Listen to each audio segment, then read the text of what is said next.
The new woman show के सभी दर्शकों को हमारा नमस्कार। दोस्तों, भोजन हमारे जीवन में एक अनिवार्य स्थान रखता है। प्रकृति ने सभी के लिए अलग अलग भोजन की व्यवस्था की है। मनुष्यों के लिए अलग भोजन, जानवरों के लिए अलग और पक्षियों के लिए अलग। तो सभी अपने अपने भोजन की अपने अपने तरह से व्यवस्था करते हैं। लेकिन वर्तमान समय में हम देखते हैं कि लोगों ने भोजन को अब ज़्यादा वर्गीकृत नहीं रखा है। हमें जहाँ तहाँ जैसा मिलता है हम भोजन ग्रहण कर लेते हैं, जिसका हमारे मन पर काफ़ी बुरा असर पड़ता है। इसलिए कहा गया है, जैसा अन्न वैसा मन। कैसा होना चाहिए हमारा भोजन, जिससे हमारे विचार सात्विक हों, हमारा रहन सहन सात्विक हो। इसी पर बातचीत करने के लिए हमारे साथ डॉक्टर सविता दीदी। दीदी, बहुत बहुत स्वागत है आपका इस कार्यक्रम में। ओम शांति। ओम शांति। दीदी, कैसा होना चाहिए भोजन? जैसा कि हमारी संस्कृति में माना गया है, जैसा अन्न वैसा मन जी। तो हमारा जो भोजन है वो सात्विक होना चाहिए। वैसे हम इसको 3 वर्गों में रखते हैं, सात्विक, राजसिक और तामसिक। जी। हम ये समझेंगे पहले कि सात्विक भोजन क्या होता है। तो सात्विक भोजन वो भोजन है, अन्न, फल, सब्जियां, ये सब जो हम खाते हैं। जी। यहाँ तक कि हम ये कहेंगे कि जिसमें लहसुन प्याज भी नहीं शामिल हैं, जी। वो सात्विक भोजन है।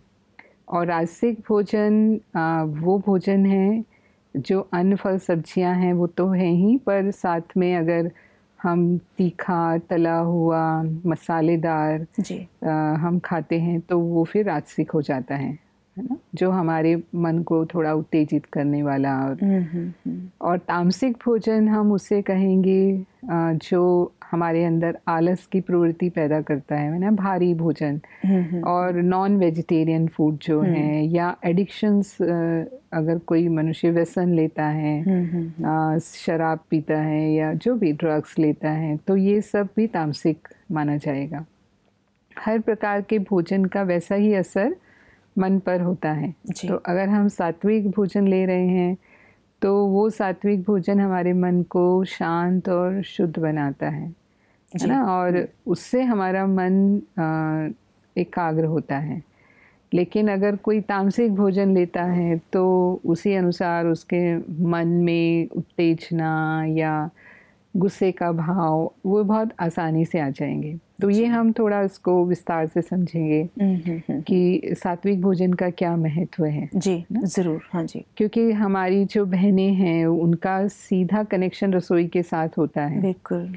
और ना, वो चाहे किसी भी फील्ड में काम कर रहे हैं। जी। अगर वो केवल हाउसवाइफ नहीं हैं, बाहर काम पर जाती हैं, वर्किंग भी हैं, तो भी रसोई में भोजन बनाना ये तो सभी करते हैं। जी हाँ, और बनाना खुद भी चाहते हैं कि अपने परिवार के लिए हम बनाएं।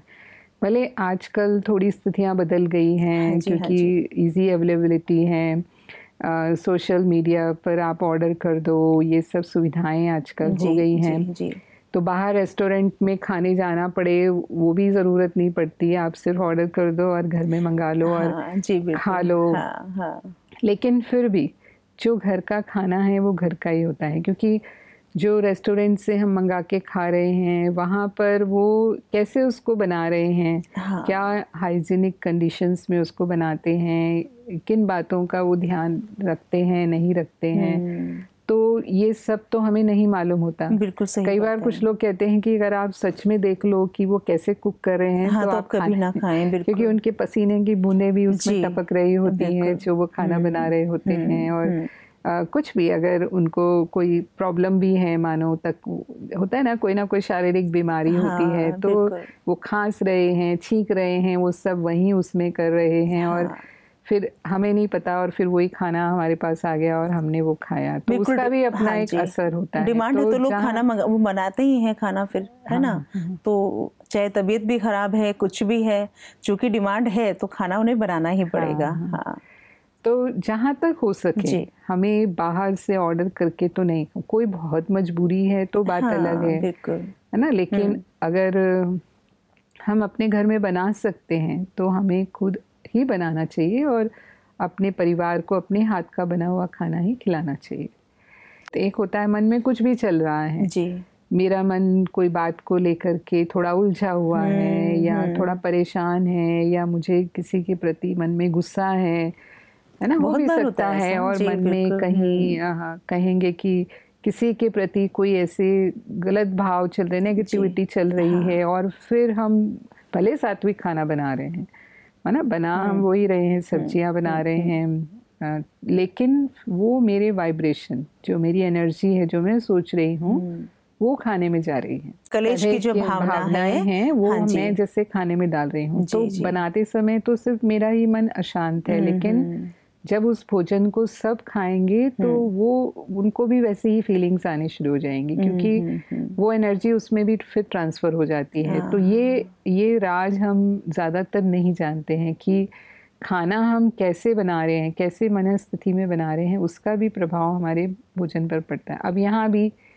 कई बार हम बहुत व्यस्त रहते हैं तो हम कुक रख लेते हैं। जी हाँ, है ना, और अगर हमने कुक रखा है, अब उसके मन की स्थिति कैसी है वो तो हमें पता नहीं होता, और फिर हम कुक से खाना बनवाते हैं। तो यही कि हमारे परिवार के सदस्यों के व्यवहार फिर कई बार हमें बड़े अजीब से लगते हैं, क्योंकि खाना कैसा खा रहे हैं वो तो हमें मालूम नहीं है ना। तो इसीलिए कोशिश करके कुक भी नहीं रखना चाहिए।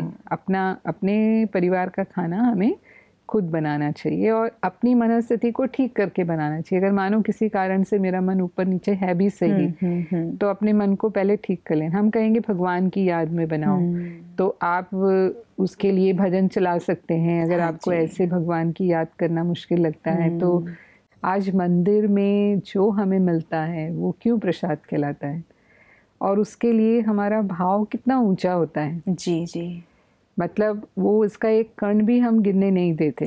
बिल्कुल, ये भगवान का प्रसाद है। हाँ। और फिर हम जब दूसरे को मतलब चाहते हैं कि शेयर करके खाएं, माना हम प्रसाद हम ही सारा खा ले, नहीं, हमें लगता है नहीं ये प्रसाद हम सबको देंगे, क्योंकि उसके अंदर जो भावना भरी है, जिसने उसे बनाया है, वो भगवान का भोग लगा है, तो उसने उस भाव से उसे बनाया है, तो उसके लिए भावना भी इसीलिए हमारी इतनी ऊंची हो गई।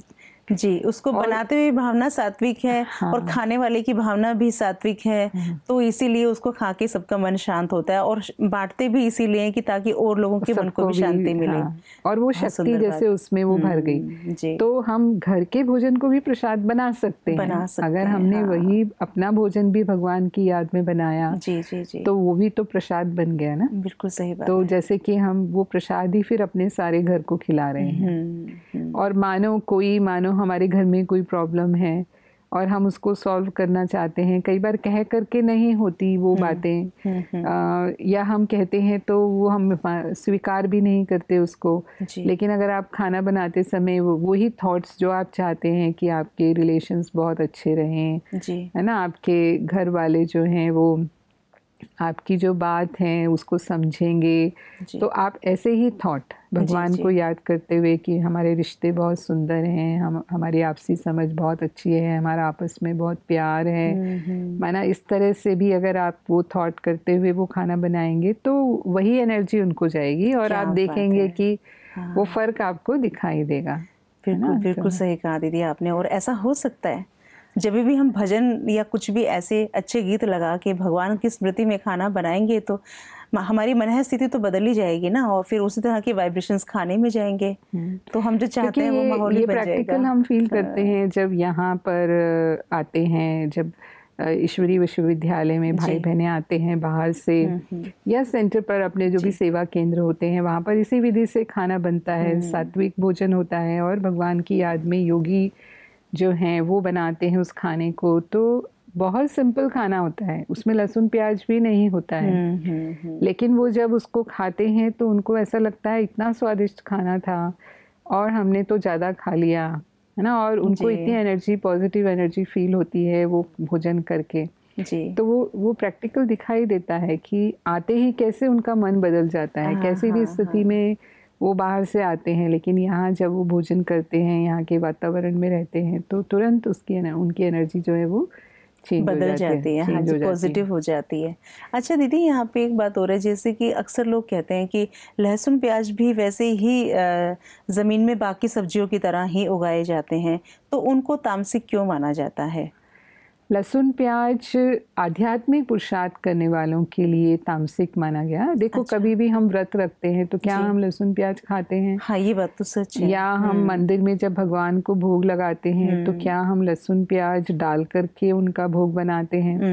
नहीं, तो हम निषेध मानते हैं, माना ये देवी देवताओं को अर्पित करने योग्य भोजन नहीं है। उसका कारण है कि उसके अंदर कुछ ऐसे तत्व हैं, मतलब कुछ केमिकल्स हैं जब हम खाते हैं तो वो हमारी इंद्रियों को उत्तेजित करते हैं।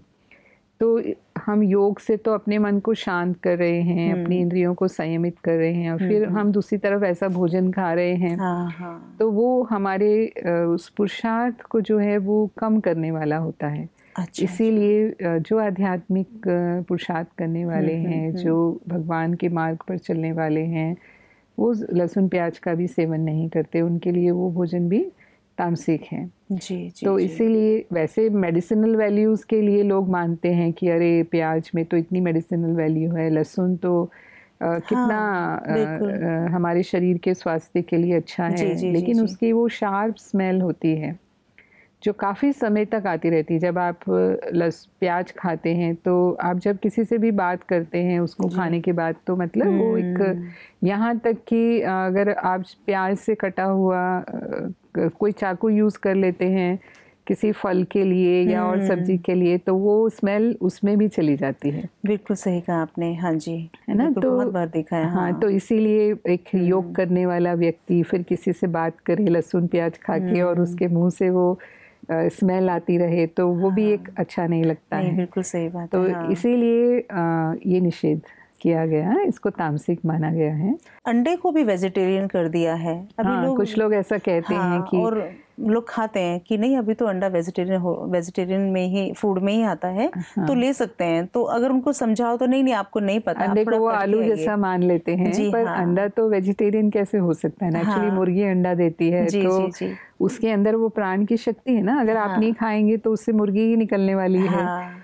तो उसको हम, और फिर सबसे बड़ी बात कि मुर्गियों को अंडा देने के लिए किस स्थिति में रखा जाता है जी, क्योंकि ये बिजनेस होता है, जो भी अंडे बेचते हैं उनके लिए। तो मुर्गी पालन जो करते हैं वो उनको आर्टिफिशियल लाइट, ताकि उनको वो सूरज जैसा महसूस हो कि सन निकला हुआ है, मतलब वो 24 घंटे प्रोडक्शन होता रहे, उस हिसाब से वो उनको ऐसा एनवायरनमेंट बिल्कुल दड़बे में बंद करके उनको रखते हैं।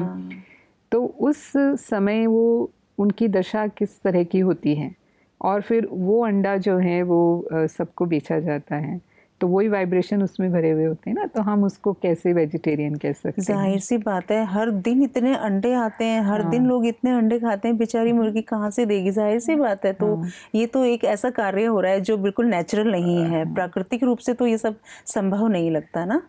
नॉन वेजिटेरियन फूड के लिए यही लोग क्लेम करते हैं कि नॉन वेजिटेरियन फूड क्यों खाना चाहिए, क्योंकि उसमें हाई प्रोटीन होता है, उसको खाने से शरीर हिष्ट पुष्ट होता है। शरीर में अगर ताकत लानी है, अब मानो जो भी, जैसे कोई सेना में जाते हैं, या कोई प्लेयर्स हैं, या पहलवान हैं, वो लोग क्या सोचेंगे कि हम नॉन वेज नहीं खाएंगे तो हम इस फील्ड में सक्सेसफुल नहीं होंगे, क्योंकि ताकत तो हमें इसी से मिलेगी, मसल्स नहीं बनेंगे हमारे, इस तरह की तो ये भी हमारा एक मिसकंसेप्शन है, क्योंकि प्रोटीन केवल हमको मांस से नहीं मिलता है।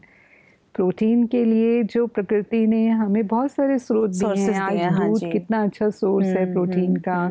हमारी जो दालें हैं, जैसे सोयाबीन है नंबर 1, जो प्रोटीन हमें मिलता है सोयाबीन से मिलता है, और सभी प्रकार की दालों में वैरायटी प्रोटीन होते हैं जो हमारे शरीर के लिए आवश्यक है। और सबसे बड़ी बात, एक सर्टेन एज के बाद, माना अगर 25 साल की उम्र, जब तक पूरा शरीर का विकास हो चुका है, आपकी हाइट बॉडी बन चुकी है, उसके बाद हमको पर डे 20% ही प्रोटीन चाहिए हमारे शरीर की टूट फूट की मरम्मत के लिए। ज़्यादा प्रोटीन हमें चाहिए नहीं।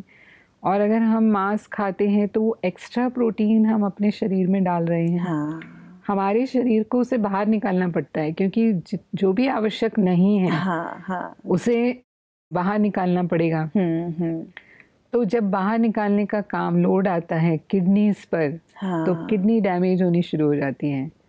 तो ज़्यादातर ऐसे लोग जो डेली नॉनवेज खाते हैं उनको 2-3 प्रकार की बीमारियां बहुत कॉमन रूप से होती हैं जी। एक तो उनके बॉडी में यूरिक एसिड बढ़ता है क्योंकि प्रोटीन से नाइट्रोजिनस वेस्ट बनते हैं। हाँ। और ये नाइट्रोजिनस वेस्ट जो हैं वो जॉइंट्स में, यूरिक एसिड भी उसका एक बाई प्रोडक्ट है, वो जॉइंट्स में जमा होना शुरू हो जाता है और इससे गठिया की बीमारी जिसे हम गाउट कहते हैं वो होती है। और उन लोगों को कोलन कैंसर होने के चांसेस ज़्यादा होते हैं क्योंकि अच्छा। मांस के लिए ज़्यादा लंबी आंतें नहीं चाहिए। और वेजिटेरियन और जो नॉन वेजिटेरियन होते हैं उनमें डिफरेंस होता है। जो नॉन वेजिटेरियन होते हैं जैसे एनिमल्स में हम देखते हैं कि जो नॉन वेजिटेरियन एनिमल्स होते हैं उनके दांत कटिंग टीथ होते हैं, कैनाइंस लंबे लंबे होते हैं जिससे वो अपने मांस को चीर सकते हैं, काट सकते हैं। और उनकी जो लार होती है वो एसिडिक होती है। अच्छा। और उनकी जो आंतें होती हैं वो छोटी होती हैं। तो मांस को पचाने के लिए जो एंजाइम्स चाहिए वो उनकी उन आंतों में होते हैं और वो छोटी आंतों में ही मांस पच जाता है। लेकिन जो वेजिटेरियन एनिमल्स हैं जैसे हिरण है या गाय है और हाथी है, गेंडा है, ये सब। अभी देखो हाथी कितना पावरफुल ताकतवर होता है, हालांकि वो वेजिटेरियन एनिमल वेजिटेरियन है। वो पेड़ पौधों के पत्ते वत्ते ही वो खाता है और उससे ही उसकी सारी ताकत। और यूं अभी हम देखें जो नॉन वेजिटेरियन एनिमल्स हैं वो किसको खाते हैं? वेजिटेरियन एनिमल्स को ही तो खाते हैं वो। और वो कहाँ से अपना मांस बना रहे हैं? घास फूस खा के वो अपना मांस बनाते हैं। जी। और सबसे बड़ी बात कितने फुर्त होते हैं। अब जैसे घोड़ा है, बैल है, इंसान इसको सारा दिन उनसे काम करा लेता है। बिल्कुल। आप एक शेर को काम नहीं करा सकते, वो मांस खाएगा और पड़ा रहेगा। जी। माना आप देखेंगे ज्यादा टाइम शेर सोया ही रहता है। सिर्फ जब उसको भूख लगती है तब वो शिकार के लिए निकलेगा और शिकार करेगा। तो इससे ही पता चलता है कि तामसिक भोजन का कैसा असर होता है माना जानवरों पर भी। हाँ जी, इसमें मुझे भी एक बात याद आती है कि किसी ने बताया था कि जो वाटर पंप या गाड़ियों में जो मोटर्स लगी होती हैं वो हॉर्स पावर की होती हैं, लाइन पावर की नहीं होती। इसका मतलब हॉर्स में ज्यादा पावर होती है। और बताया कि तो इससे सिद्ध हो रहा है ना कि वेजिटेरियन एनिमल्स में ज्यादा पावर है। और वो अपनी पावर किससे ले रहे हैं? उन्हीं को खा करके तो ले रहे हैं, उन्हीं का ही तो शिकार करते हैं। वेजिटेरियन आप हिरण का शिकार करेंगे या गाय का शिकार करेंगे, बकरे का शिकार करेंगे, माना जैसे वो खाते हैं तो इन्हीं का ही मांस खाते हैं। तो देखो अगर हम इंसान को देखें तो हमारी जो प्रकृति है वो भी वेजिटेरियन एनिमल्स जैसी है। जैसे उनकी आंतें लंबी हैं, उनके दांत चूइंग टीथ हैं, उनकी लार अल्कली होती है। हमारे भी चूइंग टीथ हैं, कटिंग वाले नहीं हैं। हमारी लार भी अल्कली है, हमारी आंतें भी लंबी हैं। तो प्रकृति ने हमको वेजिटेरियन बनाया। पर यदि हम नॉन वेजिटेरियन फूड लेते हैं तो फिर उसका असर हमारे शरीर पर गलत होने लगता है। जो मैंने कहा कि ये बीमारियों का कारण जो जैसे कोलन कैंसर जैसी बीमारी है वो फिर इसी की वजह से होती है। और नर्वस सिस्टम है उसको भी वो ज़्यादा स्टिमुलेट करता है। ऐसे ही इसीलिए ऐसे लोगों को जल्दी गुस्सा भी आता है, जल्दी वॉयलेंट हो जाते हैं। वो क्रोधी स्वभाव के होते हैं ज़्यादा। ऐसे नहीं सभी, पर मेजॉरिटी ये दिखने में आता है। देखो अगर हम कल्चर्स का डिफरेंस देखें, जहाँ ज़्यादा लोग नॉनवेज खाते हैं तो वेस्टर्न कल्चर में ज़्यादातर लोग नॉनवेज प्रेफर करते हैं। चाहे वो उनकी जलवायु के हिसाब से कहो, क्योंकि वहाँ इतना अनाज वनाज पैदा नहीं होता, बहुत सर्द प्रदेश हैं वो। और हमारे यहाँ भारतीय संस्कृति में मेजॉरिटी वेजिटेरियन होते हैं। नॉन वेजिटेरियन तो अभी हम क्योंकि वेस्टर्न कल्चर को फॉलो करते जा रहे हैं तो हम नॉन वेजिटेरियन की तरफ जाते जा रहे हैं। तो आप देखेंगे हमारी कल्चर्स में कितना डिफरेंस है। वहाँ पर कोई स्टेबिलिटी नहीं है, कोई फैमिली सिस्टम नहीं होता है, क्योंकि लोग एक दो को टॉलरेट ही नहीं कर पाते। उनका फूड ही ऐसा है, जैसे हमने कहा जैसा अन्न वैसा मन। तो 4 साल 2 साल भी उनकी शादी नहीं टिकती है और डाइवोर्स हो जाता है। फिर दूसरी शादी करेंगे फिर भी डाइवोर्स हो जाता है। 2-2 3-3 शादियां तो वहाँ कॉमन होती हैं। बच्चे माँ बाप के साथ नहीं रहते नहीं है, हाँ। है ना। तो ये सारी चीज़ें हमें देखने में आती हैं। और हमारी कल्चर में जो वेजिटेरियन फूड का महत्व है तो फैमिली स्टेबिलिटी है, परिवार के साथ रहते हैं। और आज अगर हम वेस्टर्नाइज हो रहे हैं तो वो चीज़ हमारे कल्चर में हमारे यहाँ भी बहुत तेजी बढ़ने से आ लगी, गई है। हाँ जी, आने बिल्कुल। लगी है कि यहाँ भी डाइवोर्स बढ़ने लगे जी हैं। बिल्कुल। तो इसीलिए फूड का जो महत्व है, माना सात्विक भोजन का हमारे जीवन पर जो प्रभाव है, उसे हमें समझना चाहिए और उसे ऐसा ही भोजन हमें अपनाना चाहिए। मुझे लगता है दीदी, जितनी जानकारी आपने दी, ये जानकारी ना हमें कहीं पढ़ने को मिलती है और ना ही कहीं सोशल मीडिया के प्लेटफॉर्म से बताई जाती है। लेकिन इन बातों में इतना लॉजिक है, अगर हम समझेंगे इन बातों को तो मुझे लगता है कि हम बहुत जल्द इन पे काम करना भी शुरू करेंगे और धीरे धीरे हम अपनी संस्कृति से, अपने कल्चर से प्यार भी करने लगेंगे, जो कि अभी कुछ समाज से ख़त्म होता जा रहा है। तो दीदी, इतनी अच्छी जानकारी के लिए आपका बहुत बहुत शुक्रिया। ओम शांति। ओम शांति। ये विषय इतना छोटा नहीं है कि इसे आज ही ख़त्म कर दिया जाए। इस विषय को हम और आगे लेके जाएंगे, क्योंकि भोजन हमारा एक ज़रूरी अंग है हमारे जीवन का। तो इसको इतने एक एपिसोड में ख़त्म करना तो मुश्किल है। अगले एपिसोड में फिर नई जानकारी के साथ आपके सामने हाजिर होंगे। तब तक के लिए नमस्कार। ओम शांति।